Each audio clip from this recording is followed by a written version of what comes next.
오늘은 계약법부터 보겠습니다. 자, 엑기스로 오시면 되고요. 84페이지입니다. 84페이지. 자, 엑기스 48번 계약의 종류 내용을 살펴보도록 하겠습니다. 자, 일단 먼저 동그라미 1번하고 2번하고 그 다음에 3번, 4번에 자, 매매, 교환, 임대차 세 가지 나와 있죠. 자, 일단 매매, 교환, 임대차 세 가지 다 채무를 양당사자가 지기 때문에 쌍무계약이다라고 얘기를 해요. 쌍무. 양당사자 둘 다 채무를 지고 있다. 자, 그리고 대가를 지불하기 때문에 셋 다 유상계약입니다. 자, 그 다음에 합의만으로 성립. 낙성계약이고요. 정해진 형식이 없기 때문에 불효식 계약이에요. 자, 그래서 낙성, 쌍무, 유상, 불효식이라는 거죠. 이 세 가지. 자, 매매 계약하고 그 다음에 교환, 임대차. 우리가 계약 강론 파트에서 만나게 되는 세 가지 계약이 전부 다 쌍무, 유상, 낙성, 불효식이다라는 겁니다. 자, 그래서 동그라미 1번, 2번, 4번을 잘 봐두시고요. 자, 그 다음에 3번에 보시면은 교환 계약은 일시적 계약이다라고 돼 있죠. 그러니까 한 번 하고 마는 거라는 거죠. 매매도 교환도 그렇습니다. 일시적 계약의 반대는 계속적 계약이에요. 예를 들면 임대차 같은 거.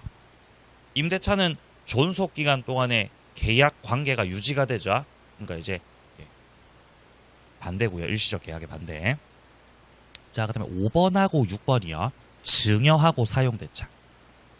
증여도 그렇고 사용대차도 그렇고 공짜로 하는 겁니다. 증여는 공짜로 주는 거고 사용대차는 공짜로 빌려주는 겁니다. 자, 그래서 이제 일방만이 채무를 지고 있기 때문에 둘 다 편무계약이죠. 자, 그리고 무상계약입니다. 무상. 어쨌든 합의만으로 성립하는 것이기 때문에 낙성계약이다라는 거는 위에서 봤었던 매매교환 임대차랑 똑같습니다. 자, 그리고 8번하고 9번 제가 외우라 그랬죠. 계약금 계약하고 현상광고하고 무슨 계약이라고요? 요물계약이라는 거죠. 얘네들은 별도 급부가 있어야만 성립하는 계약입니다. 자, 위쪽에 7번도 보죠. 7번 도급계약 보이죠. 도급계약. 양당사자 둘 다 채무를 집니다. 그러니까 쌍무계약이죠. 공사 의뢰 맡기는 거 그런 거 말하는 거죠. 자, 그 다음에 합의만으로도 성립합니다. 낙성계약입니다. 84페이지입니다. 84페이지. 자, 그럼 밑으로 내려가서 10번에 보시면은 무상임치 나오죠. 그러니까 뭔가 맡겼다라는 거죠. 임치는. 근데 돈 주고 맡겼어요? 공짜로 맡겼어요?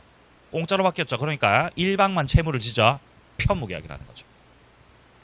자, 그럼 12번 내려갑니다. 민법상 쌍무계약들은 전부 다 유상계약들이라는 거죠.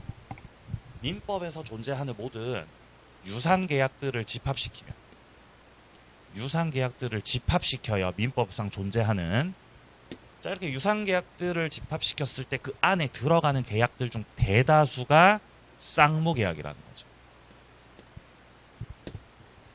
근데 유상계약임에도 불구하고 쌍무가 아니라 편무인 게 있더라는 거예요. 몇 개 안 되지만. 그 중 한 가지가 뭐가 있었어요? 그 중 한 가지가 현상광고가 있었어요. 현상광고 계약은 유상계약인데 편무계약이거든요. 자, 이런 관계를 이루고 있기 때문에 쌍무계약은 유상계약에 해당됩니다. 쌍무는 유상이 맞아요. 근데 유상이라고 해서 그게 다 쌍무인가? 그거는 아니라는 거죠. 그건. 유상계약 안에는 쌍무도 있고 편무도 있기 때문입니다. 자, 그 다음에 13번이요. 그러니까 쌍무계약일 때 동시이행의 항변권이라는 이 관련된 법리가 적용된다라는 지문입니다. 추가입니다. 위헌부담이요. 동시이행 항변권뿐만 아니라 위헌부담 같은 경우도 계약이 쌍무일 때 적용된다라는 거. 자, 그 다음에 14번 내려갑니다. 유상계약과 무상계약은 그 구별 실익이 유상계약일 때 담보 책임이 적용된다는 거죠. 다음 페이지. 약관으로 가보겠습니다. 자, 약관 같은 경우는 이건 이제 보험 약관 같은 걸 생각하시면 됩니다. 보험 약관. 우리가 보험 가입을 하잖아요. 보험 가입을. 그러면 보험사가 있죠. 보험사, 뭐 삼성화재 그런 거. 그럼 보험사에서 약관을 만들어요. 약관. 자, 우리 약관 만들었어요. 보험 상품을 만들었죠. 그러면은 우리 고객들은 보험 계약을 할 때 일일이 내용들을 다 구체적으로 하나하나씩 합의하는 게 아니고 정해져 있는 약관이 있으면 그거 보고 가가지고 그냥 사인하는 거잖아요. 사인. 그러면은 이제 보험 계약이 성립한다는 것입니다. 그러니까 약관이라는 거는 보험사 입장에서 불특정 다수 여러 고객들을 대상으로 해서 이제 계약을 하기 위해서 만들어 놓은 어떤 틀이다. 이렇게 보시면 됩니다. 자, 그럼 이런 약관을 해석할 때 어떻게 해석을 해야 되냐? 일단 첫 번째입니다. 개개 계약 체결자 의사나 구체적 사정을 고려해서 구체적으로, 자, 그리고 객관적으로 해석을 해야 된다. 자, 2번 내려갑니다. 보통거래 약관은 신의성실 원칙에 따라 그 밑에 줄을 공정하게 그리고 합리적 해석을 해야 되겠죠. 당연히. 자, 3번 내려갑니다. 그럼 약관은 왜 구속력을 가지느냐는 겁니다. 아니, 제가 여기다 사인했단 말이에요. 사인을 했기 때문에 매달마다 보험금을 넣어야 된단 말이에요. 보험금을 납부하지 않으면 계약이 해지될 수도 있잖아요. 그거 자체가 구속력이죠. 구속력이 있다는 거죠. 그럼 약관은 어떻게 이 구속력을 가지게 되는 것인가? 약관 자체가 법률이기 때문인 것인가? 그건 아니라는 거죠. 약관은 국회에서 만든 법률하고는 다르죠. 그럼 왜 구속력을 가지는 거냐? 합의했기 때문이죠. 네가 사인을 했기 때문에 이건 합의한 거야. 합의한 거. 그러니까 지켜야지. 보험금 납부해야지. 그 말입니다. 자, 그리고 지금 보시면은 이 자체가 법규범이라든지 뭔가 법규범적 성질을 가지기 때문이 아니라 왜 구속력이 있는가? 합의했기 때문입니다. 네가 사인했잖아요. 그죠? 자, 4번 내려갑니다. 고객에게 불리하게 약관 조항을 집어넣었죠. 그건 공정을 잃어버린 거죠. 이러면 유욕에 써요. 무욕에 써요. 무효로 만들어버립니다. 이러면. 자, 그 다음 밑에 좀 내려갑니다. 8번 보시면은 8번 밑에 8번 계약에 적용되는 법령과 동일한 약관 내용은 설명 의무가 면제된다는 거죠. 원래 중요한 내용은 설명을 해줘야 되거든요. 근데 지금 8번에서 말하는 거는 법령과 동일한 내용이잖아요. 그럼 따로 설명해야 된다고요? 안 해도 된다고요? 안 해도 된다는 말입니다. 자, 그 다음에 10번도 내려갑니다. 약관 내용이 뭔가 명백하지 못해요. 뭔가 좀 불분명하다는 거죠. 그럼 가급적 약관 작성자한테 불리하게 해석한다는 거죠. 여기서 말하는 약관 작성자가 고객들이에요? 보험사예요? 보험사 말하는 거죠. 보험사한테 불리하게 해석해버립니다.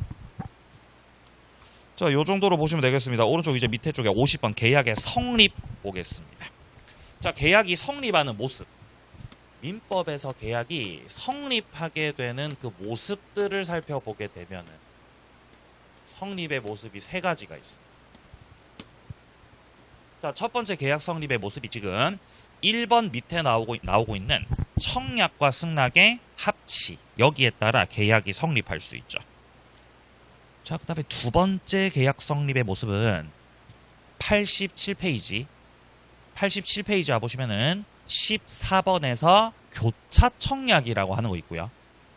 자, 그 다음에 15번에 의사 실현에 의한 계약 성립이라고 해서 이렇게 계약 성립의 모습이 총 3가지가 존재한다는 겁니다. 여기서 교차 청약 먼저 보고 갈까요? 교차 청약은 양 당사자 둘 다 청약한 거를 말하는 거죠. 그럼 교차 청약에서 계약이 성립하는 시점이 언제냐? 그게 지금 동그라미 3번에 보시면 동그라미 3번 당사자 사이에 동일한 내용의 청약이 서로 교차되고 있을 때는 양 둘의 청약이 둘 다 상대방한테다가 다 도달됐을 때 그 시점에서 계약 성립이라는 거죠. 도달 밑에다가 양청약이 발신된 때. 그거 맞아요? 틀려요? 틀려요. 양청약 도달한 때, 발신한 때. 도달한 때. 그때 성립이에요. 발신이라 그러면은 틀렸다는 거죠. 아니라는 거죠. 자, 그다음 동그라미 2번도 마찬가지죠. 동그라미 2번 바로 위에 교차청약에서 계약 성립 시점은 그 둘째 줄 봅니다. 늦게 도달하는 청약이 도달한 때. 늦게 도달하는 청약이 도달한 때가 결국 양청약 도달 시점이죠. 예, 그 시점에서 계약은 성립하게 됩니다. 자, 밑으로 15번 의사실현이요. 의사실현은 자, 청약자 의사표시나 관습에 의해서 승낙 통지가 필요하지 않은 경우라면은 이 계약은 어느 시점에 성립하는가? 승낙의 의사표시로 인정이 되는 그런 사실이 있을 때입니다. 사실이 있을 때. 사실을 안 때 이러면 틀렸습니다. 안 때 X.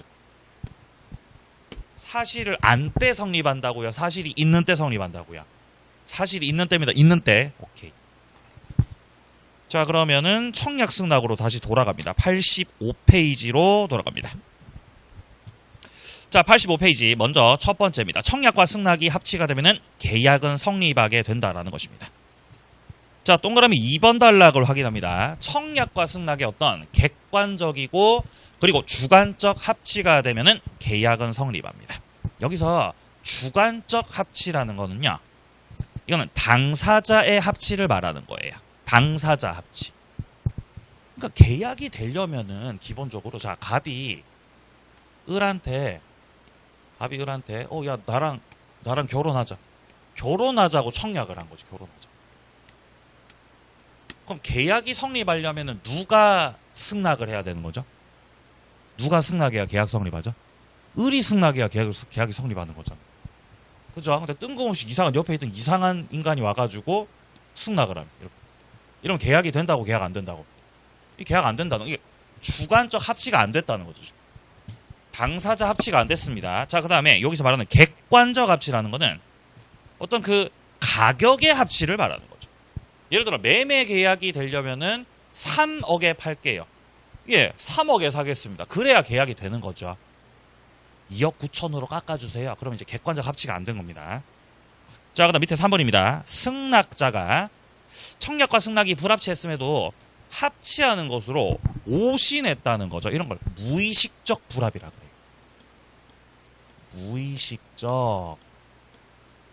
무의식적 뭐라고요? 불합이. 엄청 어려운 개념이란 말이에요. 어려운 개념이에요. 그러니까 여기는 일단 불합이라는 데 주목합니다. 불합이죠. 불합이. 그러면 이건 합의가 된 거예요? 합의 안 된 거예요? 예? 좌우지간 합의된 거, 합의 안 된 거. 합의 안 된 거죠. 합의가 되지 않았다는 거는 계약이 성립했다는 거, 성립 안 했다는 거. 성립 안 했다는 거죠. 그럼 계약 자체가 성립이 안 됐으니까 이거 성립 자체가 안 됐어요. 이거 취소를 해요? 취소 못 해요? 취소 못 한다는 거죠. 그러니까 계약을 취소한다는 거는 계약이 성립해야 취소도 할 수 있죠. 맞나요? 성립해야 취소할 수 있죠. 성립해야. 근데 성립 자체가 안 됐다고. 성립 자체가 이거는. 계약이 만들어졌어? 안 만들어졌어? 안 만들어졌어요. 안 만들어졌어. 그럼 취소해? 취소 못해? 못해? 안 만들어졌어요? 다음 페이지입니다. 청약 개념부터 보겠습니다. 자, 청약은 무엇인가? 1번입니다. 청약은 계약의 내용을 결정할 수 있을 정도로 자, 그 밑에 줄 구체적이고 그리고 확정적인 의사표시여야 한다. 그러니까 이를테면 청약이 되려면은 기본적으로 가격을 제시하셔야 돼요. 예를 들어 갑이란 사람이 을한테 진짜 어떤 부동산을 팔고 싶고 진짜 청약을 하는 경우라면은 갑이 을에게 부동산 판다고 매도해. 자, 매도하겠다고 청약이 되려면은 가격을 제시하셔야 돼요. 예를 들어서 야, 나는 3억에 팔 거야. 3억에 팔 거야 라고 이렇게 구체적으로 이렇게 하셔야 구체적이라는 거죠. 이런 거 제시 안 합니다. 가격 제시를 하지 않으면은 이거는 청약이에요, 청약 유인이에요. 유인이에요, 유인. 자, 지금 2번 단락 보세요. 갑이 대금을 확정 안 하고 주택 판다 그랬잖아요. 대금 확정하고요, 확정 안 하고요? 확정 안 하고 집을 팔겠다 그랬다고요. 그럼 구체적이야, 안 구체적이야? 안 구체적이지 않다고요. 그러면 갑이 을한테 판다고 했던 건 청약을 한 거예요, 유인을 한 거예요? 유인을 한 거예요. 그래서 둘째 줄에 을이 야 1억에 살게, 을이 1억에 산다 그랬죠? 이건 승낙을 한 거다, 청약을 한 거다.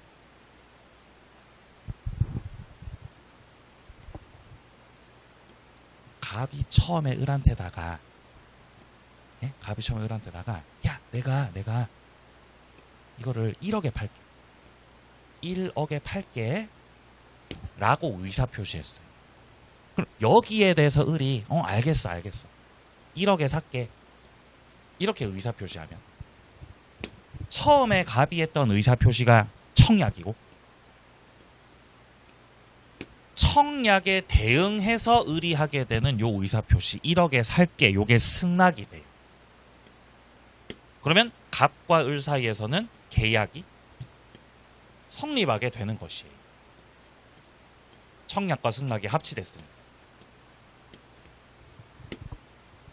근데 처음에 갑이 야 1억에 팔게 이렇게 안 하고 그냥 가격 제시 안 하고 그냥 판다 이렇게 했다고.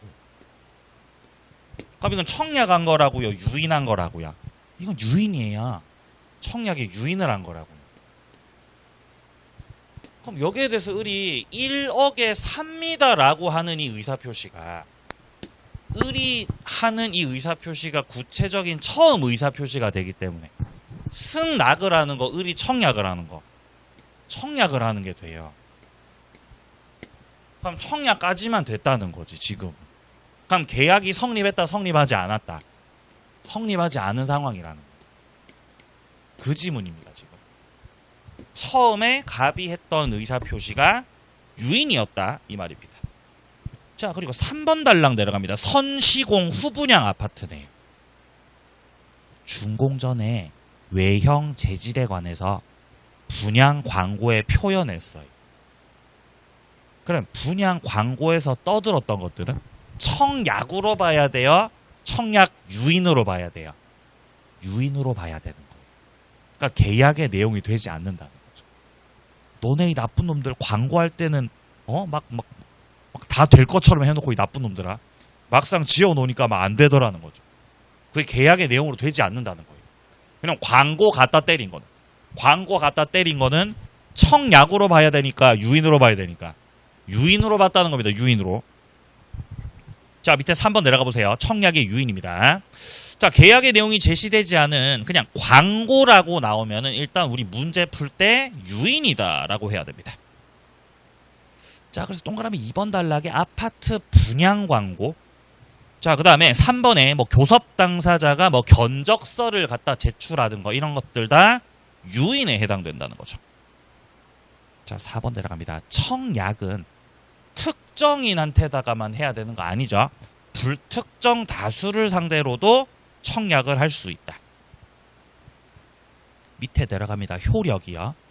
청약의 효력은 격지자니까 도달한 때 생겨야, 발신한 때 생겨야? 도달이죠.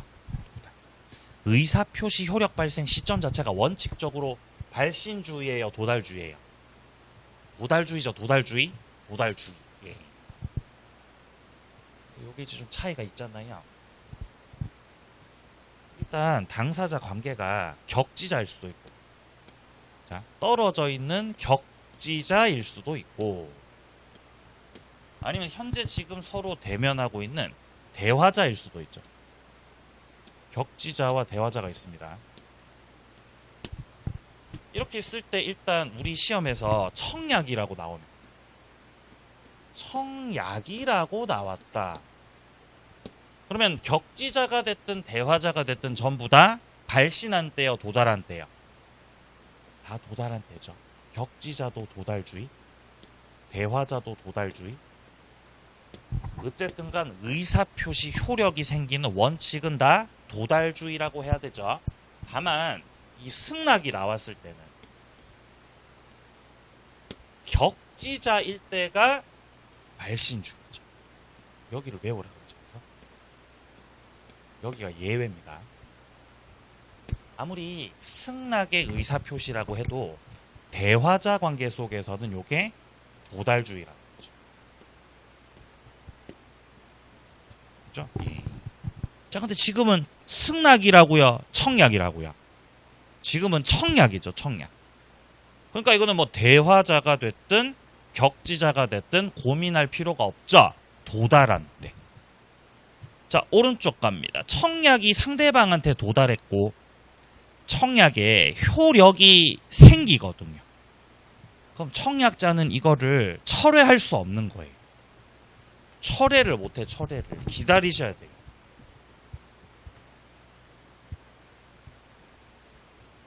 청약의 효력이 유지가 돼요. 그렇죠? 예. 예를 들어서 갑이 을한테 야 나랑 결혼해, 결혼하자라고 청약할 수 있잖아.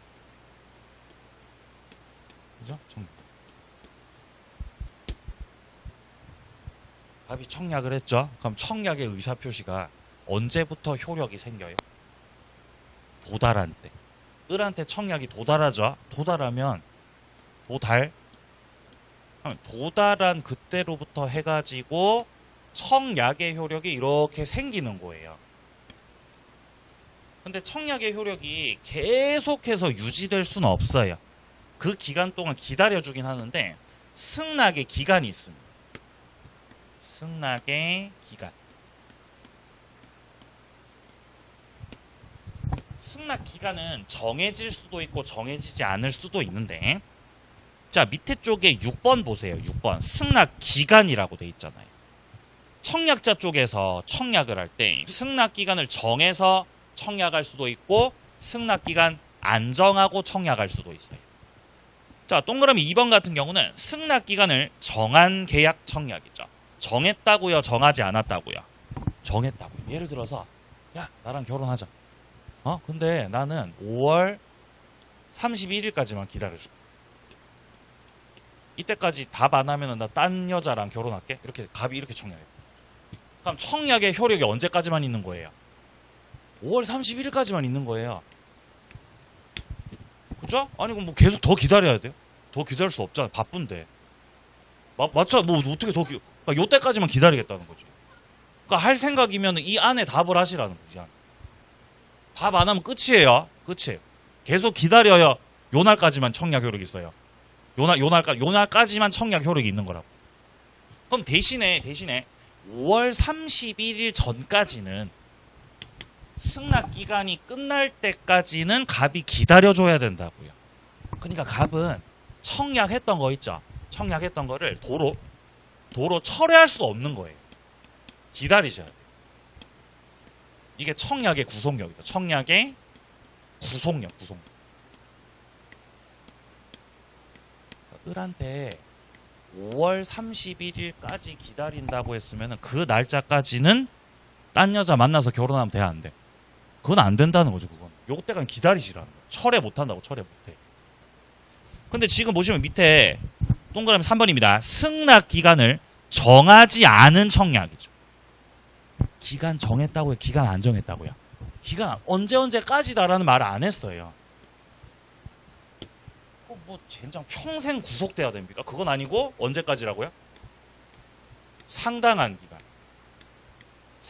기간 동안 효력이 유지된다고 보는 거죠. 이거는 이제 개별 사안에 따라 달라지겠지요. 일단 법은 이렇게 돼 있습니다. 상당한 기간. 자, 그렇기 때문에 이렇게 기간을 정할 수도 있고 정하지 않을 수도 있는데 어쨌든 청약의 효력이 유지가 일정 기간 동안 계속 되는 거니까 그 기간 동안에는 다시 위로 올라가세요. 맨 위에 청약, 구속력이요.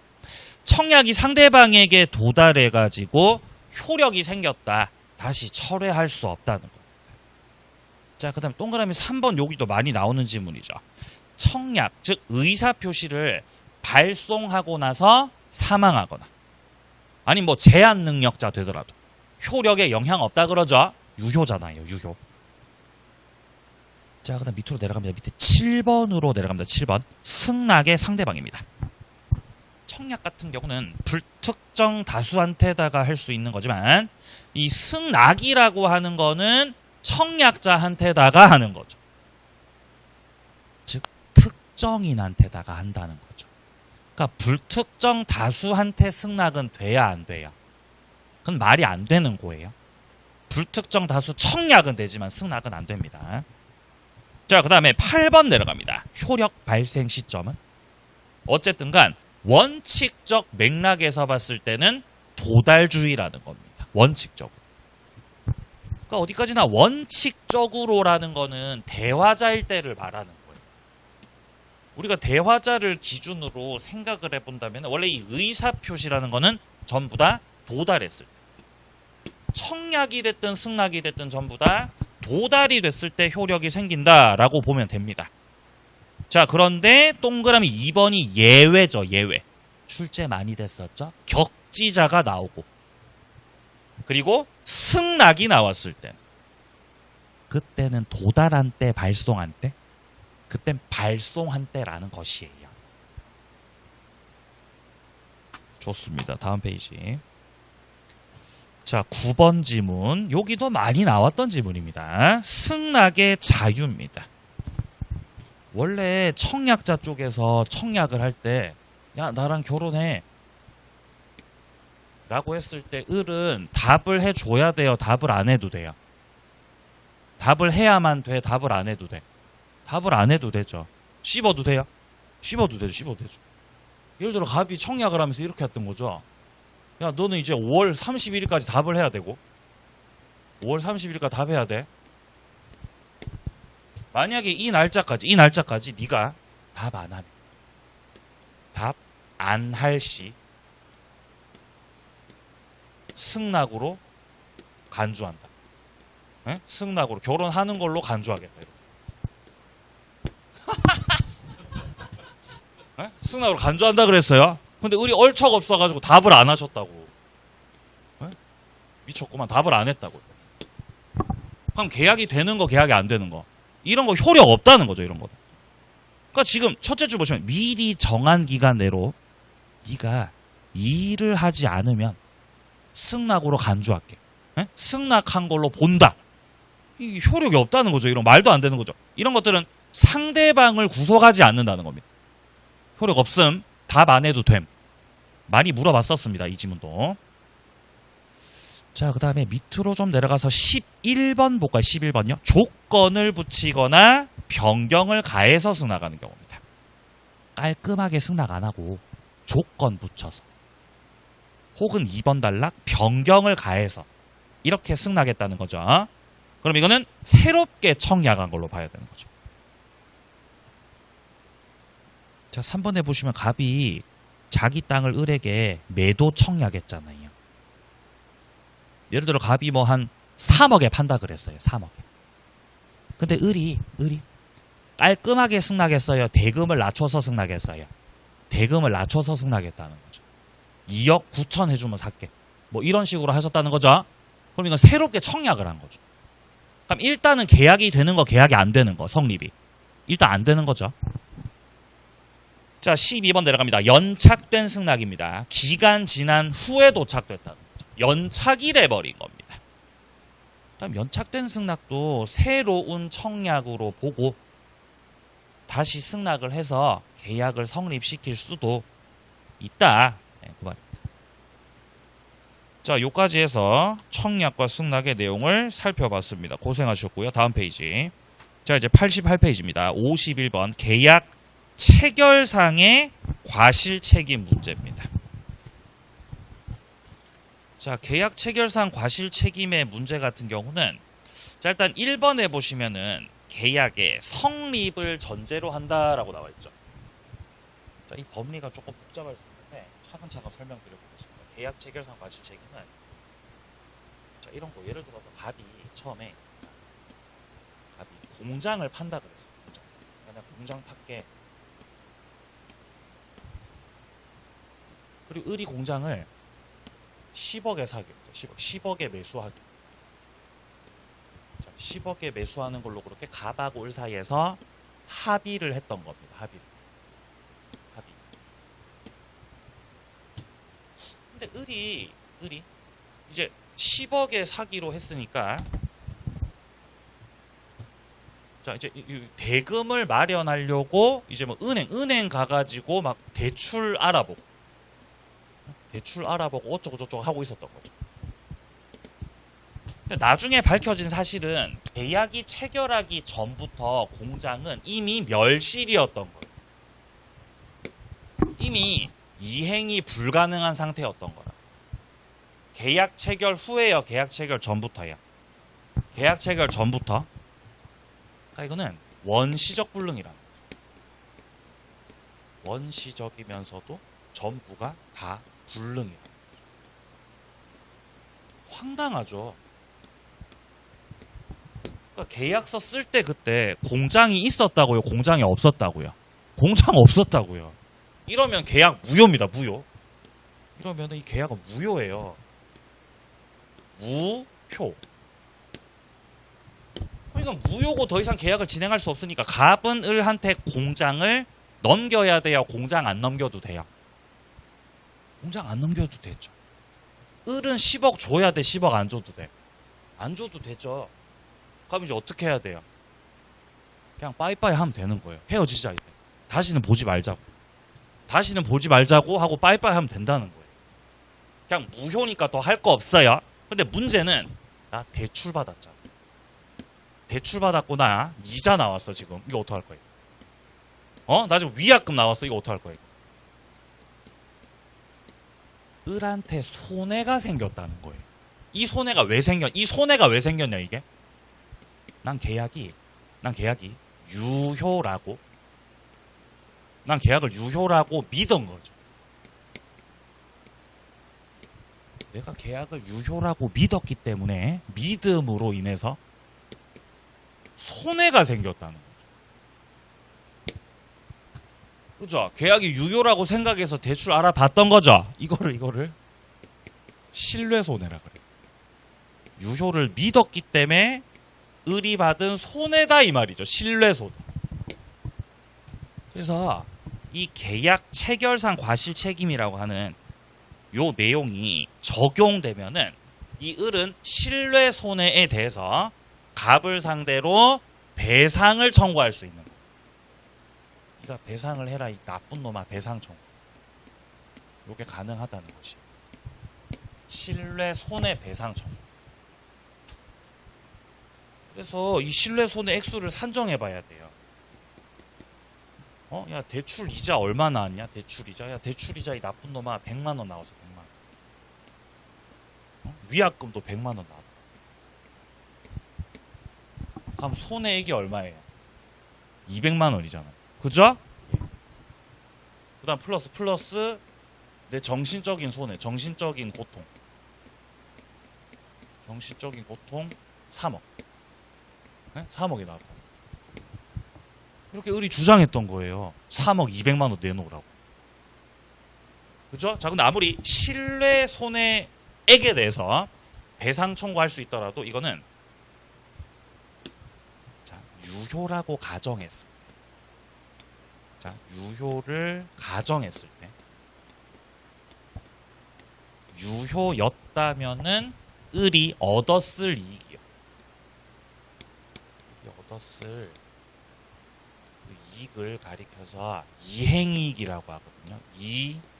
이행 이익을 넘어서까지 신뢰손해배상 청구를 할 수는 없다는 것입니다.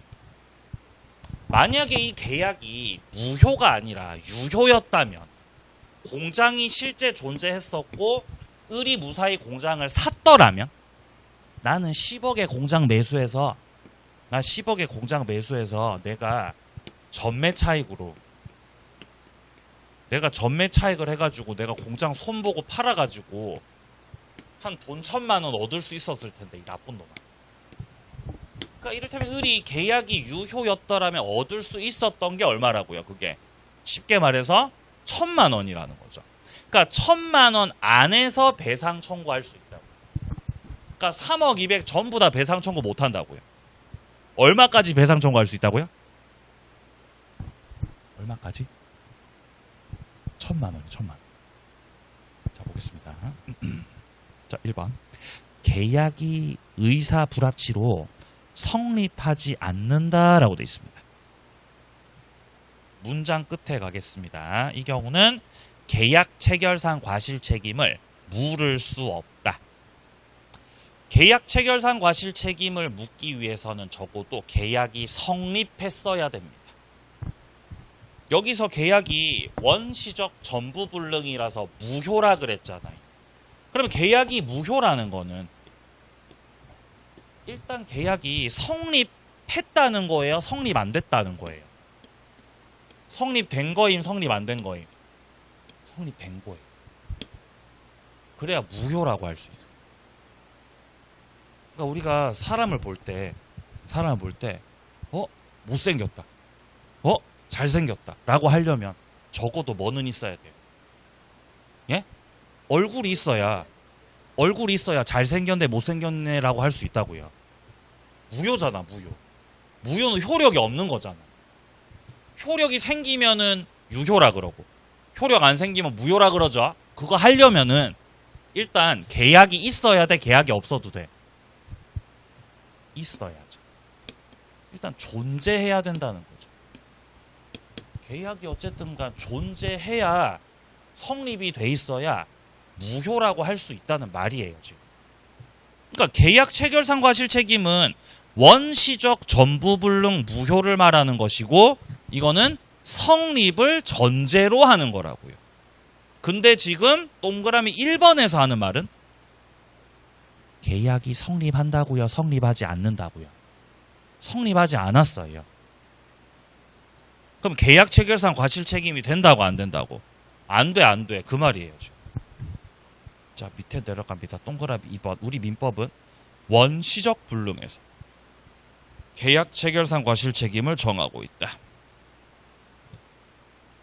자, 동그라미 3번입니다. 토지 매매 계약 체결 전에 토지 전부가 수용돼 버렸죠. 토지가 이렇게 전부 다 수용돼 버리면은 땅을 넘겨줄 수 없잖아요. 그럼 이거는 원시적 불능이 되는 겁니다. 왜냐면 계약 체결 전에 수용돼 버렸거든. 자, 그 다음 내려가서 5번입니다. 계약 체결상 과실 책임은 원시적 불능을 알지 못한 데 대해서 상대방의 선의 그리고 무과실까지 요한다라는 겁니다. 자, 계약 체결상 과실 책임 내려면은 첫째, 계약은 원시적 전부불능이었어야 한다. 자, 어쨌든 계약은 첫째, 원시적 전부불능이었어야 한다. 자, 그 다음에 원시적 전부불능에 대해서 일방은 그 불능을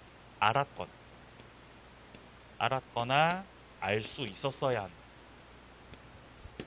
그러니까 니는 공장이 없다는 거를 알면서도 팔아 먹었네? 판다 그랬네? 너 책임져야 된다는 거죠. 그리고 반대편에 있던 상대방 을 같은 경우는 이 원시적 전부불능을 몰랐고 무과실이었어야 한다.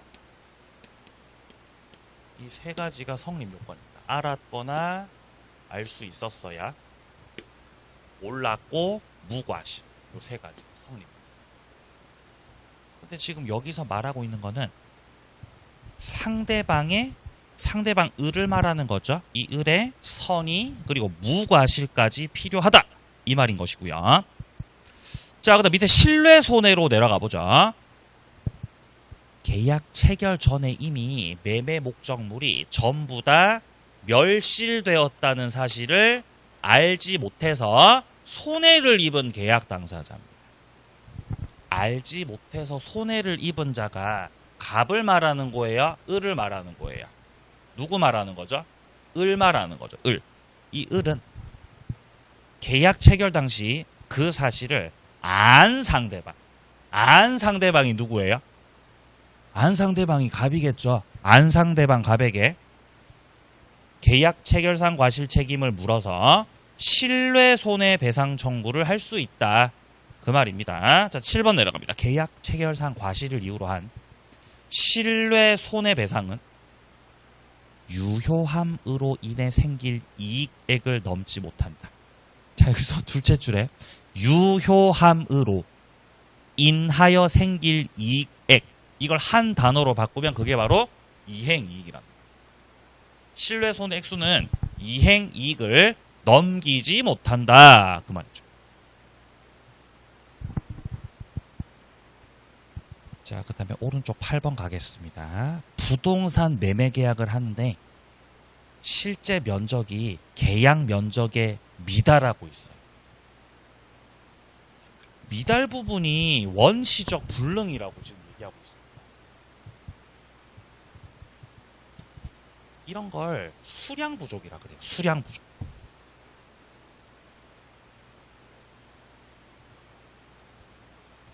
이런 걸 수량 부족이라 그런단 말이죠. 만약에 처음에 갑이 을한테다가 내가 토지를 1000제곱미터를 팔게. 1000제곱미터 1000제곱미터를 팔겠습니다.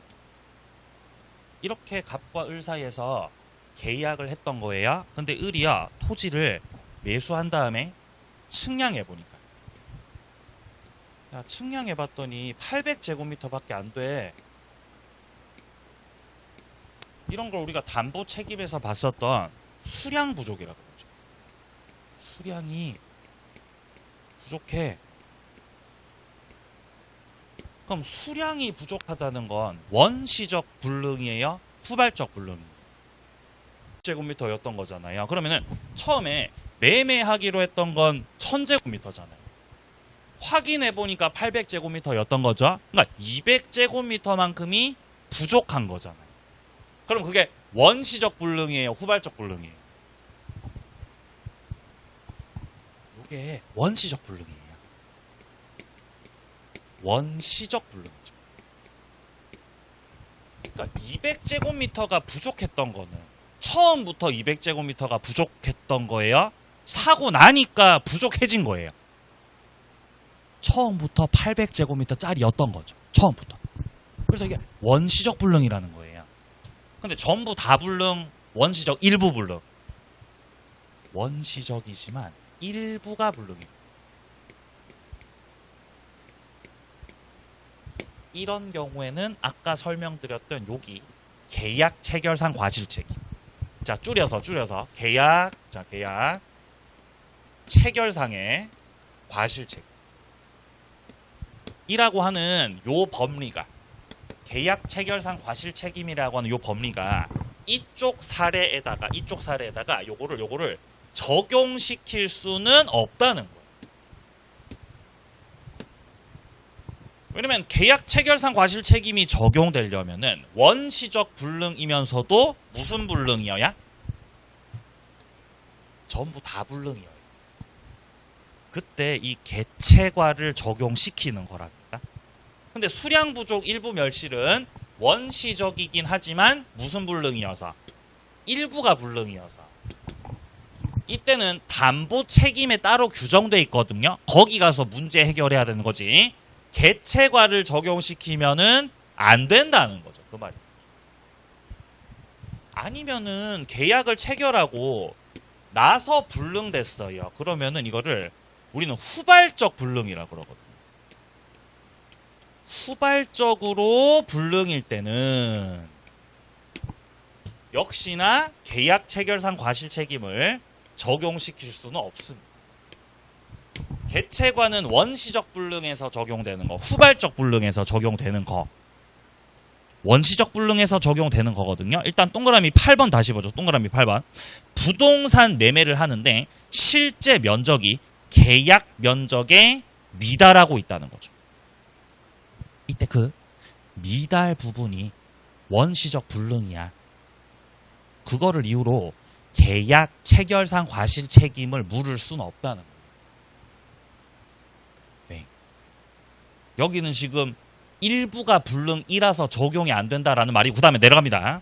자, 9번에 보시면은 가옥 매매 계약 체결 후에 제3자가 불질렀죠. 자, 10번. 저당권 설정된 토지를 매수해서 등기 마쳤는데 후에 저당권이 실행됐죠. 11번. 임대차 계약 체결 후 임대인의 과실로 그림이 파손됐죠. 이것들 전부 다 후발적으로 문제가 생긴 것들이잖아요. 그럼 여기에다가는 계약 체결상 과실 책임을 적용시킬 수 있다고요? 적용시킬 수가 없다고요? 없다는 말입니다. 없다는 말. 자, 여기까지 계약의 성립 문제들을 살펴봤습니다. 고생하셨고요. 자, 이제 다음 페이지에서 89페이지 50 밑에 2번에 보시면은 동시이행의 항변권 보이시죠? 여기서부터는 좀 쉬었다가 이어서 보도록 하겠습니다.